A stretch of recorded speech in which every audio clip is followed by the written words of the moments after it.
Tena.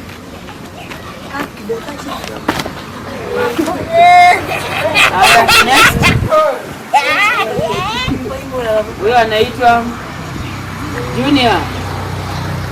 Anataka kutuonyesha kwamba akiwa ana miguu anaweza tembea tu kwa mikono na aende afike Kukura na arudi hapa, afike Kakamega arudi. Sasa ndio huyo anaweza endelea.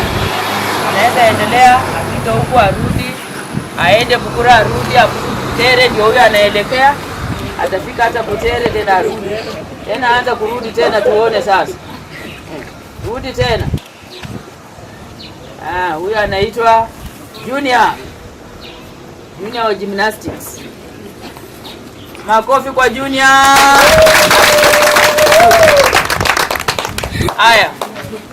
Tumemalizia hapo mambo na gymnastics. Tunataka kwenda fashion show. Na ninataka wale wasichana kwanza wakuje hapa. Wasichana hapa, fashion show tunaanzia hapa, tunaenda mpaka ndani na tutakuwa tunapanga hii ndani. So fashion show wasichana kuja shika hii.